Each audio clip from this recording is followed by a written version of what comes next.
What would you do if the truth fell into your lap and telling it could cost you everything? Your best friend, your entire social circle, your support system, right when you need it the most. Before we get into this, if you've ever been stuck between doing what's right and what's safe, stick around because this one gets messy. And if you want more real, no filter dilemmas like this, don't forget to like and subscribe so you don't miss the next story. I'm a 29-year-old guy, and recently I found myself in a situation that's been eating me alive. I was dog sitting for my best friend, let's call him John, and his girlfriend Jane, while they were away. Normal, simple favour. Quiet house, just me and my thoughts, until I came across something I wish I never had. It was a journal. I don't even have a good excuse. Curiosity, boredom, autopilot, whatever it was, I opened it. I know it was wrong. No sugarcoating that. But what I found inside, I can't unsee it. Buried in those pages was a confession. Jane had been cheating on John with someone we both know, someone we both used to trust, Fred. Fred isn't just some random guy. He used to be one of my close friends until about a year ago. One night, drunk, he allegedly groped a friend of mine. I wasn't there, so it became one of those messy he said, she said situations. Fred claimed that he didn't remember anything and seemed genuinely shaken, but I couldn't just brush it off. Even if I didn't fully cut him off, I distanced myself. It never sat right with me. Jane, on the other hand, kept pushing me to forgive him, hard, to the point where it started causing tension between us. The more I stood my ground, the colder she got, passive-aggressive, dismissive, like I was the problem. Now I know why. Because that same night, the night he crossed the line with someone else, he also kissed her. And just days later, while John and I were out, they slept together. I don't even know if it's still happening. I stopped reading once I realised what I was looking at, but the tone, the way it was written, it didn't feel like a one-time mistake. It felt ongoing. And suddenly, everything clicks. Jane constantly insisting Fred be invited to everything. The pressure to forgive him. The subtle tension whenever I push back. Meanwhile, John, completely left in the dark. He's still inviting us all to hang out. Just last week, he even asked me how I felt about seeing Fred more often. I told him it was still hard for me. And his response? Yeah, I get it. Your feelings are valid. But if it was really a mistake, should one moment define his whole life? That sentence hasn't left my head since. I feel sick. Physically sick. I've thrown up thinking about it. This is my best friend. This guy's been there for me at my lowest.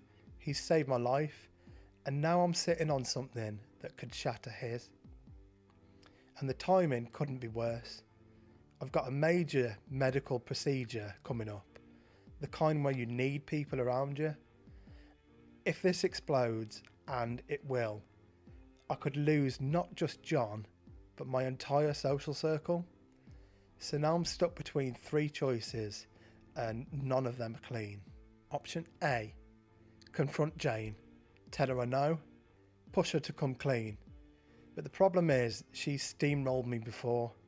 Every confrontation turns into her crying, talking over me, flipping the situation until I'm the one apologising. I don't trust that this would end any differently. Option B, tell John directly, be honest, lay it all out. But this could destroy everything. Best case, I break his heart. Worst case, he doesn't believe me and I lose him and everyone else completely. Option C, say nothing, walk away, pretend I never saw it. But how do you do that? How do you look your best friend in the eye, knowing what you know? And now, we're all meeting again next week. Same group, same faces, Same tension, except now I really know what's going on beneath the surface. I don't know how to act. I don't know what to say. I don't know who I'll be by the time this is over. So here's the real question. If you were in my position, would you risk losing everything to tell the truth, or live with the guilt to keep the peace? Drop your thoughts below in the comments. I genuinely don't know what the right move is anymore.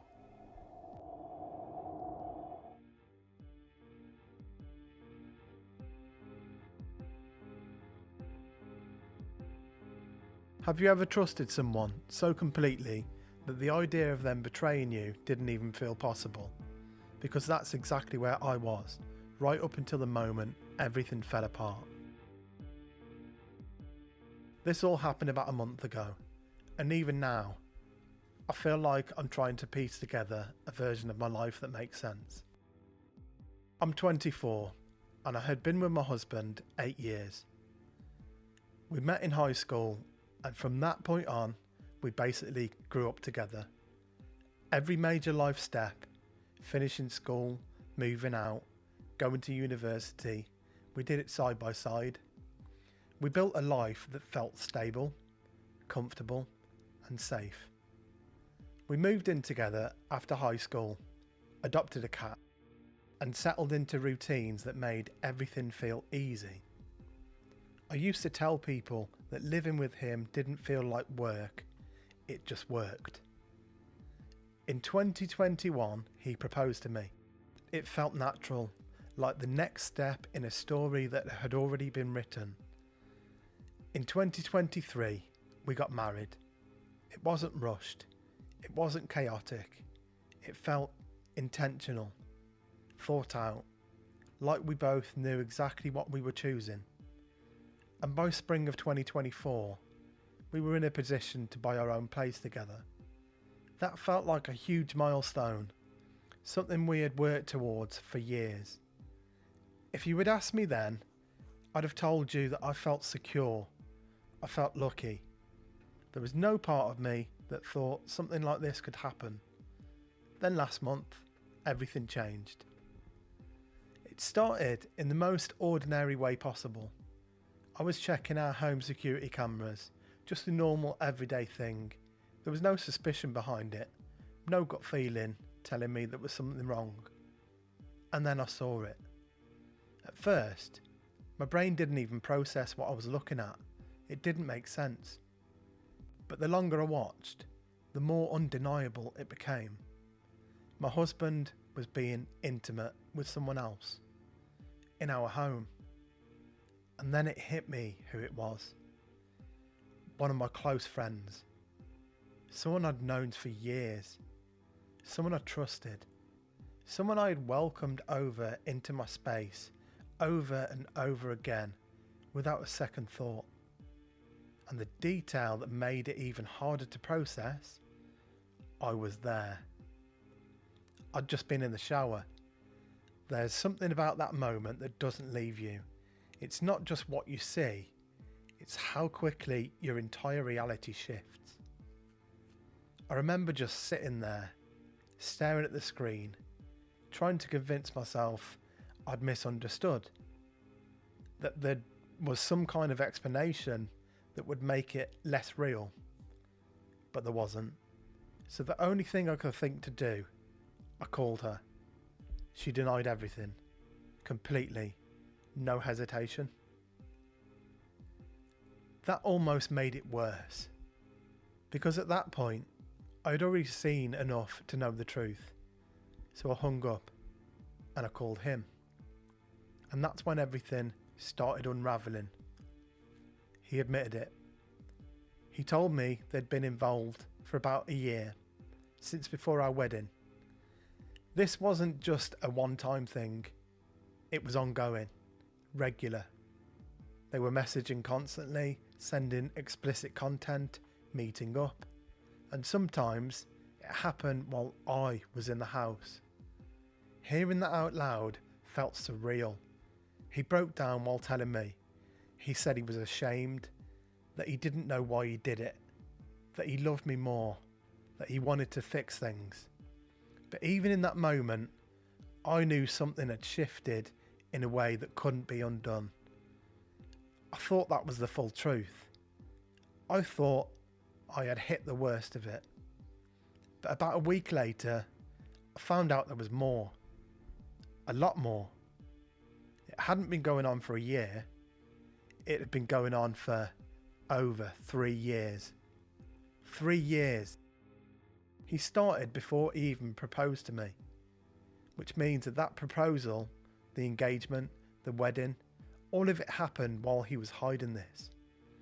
Trying to process that is a completely different kind of shock. It's not just betrayal, it's realising that entire chapters of your life were built on something that wasn't real. And it didn't stop there. I discovered that there were other people involved too. Paid encounters, online interactions, things I had never even imagined needing to question. And then there was something else that stuck with me in a very different way. He'd told my friend that he loved her. Not because he meant it, but because he thought it would keep her interested. Hearing that made everything feel even more calculated. And when I learnt what she'd been saying behind my back, it added another layer. For years, she'd been telling him that he deserved better than me. All the while, showing up like nothing was wrong. All while being in my home, sitting with me, talking to me like a friend. That kind of betrayal is hard to explain unless you felt it. Because it's not just about what they did, it's about how normal everything seemed while it was happening. People have asked me if there were signs, and the honest answer is not really. He was very good at covering things up. There was one moment about a month before our wedding where I found something that didn't sit right, a suspicious account connected to his number. I asked him about it multiple times. Each time he denied it, calmly and confidently. He had explanations ready, even showed me things to back up what he was saying. At one point, he even turned it around on me, suggesting that I was overthinking, that I was creating problems when there weren't any. And eventually, I believed him. Because nothing else in his behaviour gave me a reason not to. He acted like someone who was completely in love. There were no obvious red flags, no moments that clearly stood out. Most of the time, I was the one inviting my friend over. Why would I question something that I was actively creating? They didn't act differently around each other. They didn't seem overly close. If anything, he sometimes complained to me about her, which, looking back, feels surreal. The whole experience feels like trying to replay a story where the ending has changed, but all the earlier scenes still look the same. I spent years showing up for both of them, supporting them, helping however I could. And now I'm left trying to understand how something like this could exist alongside everything I thought was real. I know I'm not perfect, I never have been, but I also know that I didn't deserve this. Not like this, not for this long. So now I'm left with a question I don't really have an answer to. How do you ever trust your own judgment again, when everything you believed turned out to be wrong? If you've ever gone through something like this, or you've got thoughts on how someone even begins to move forward, share them below.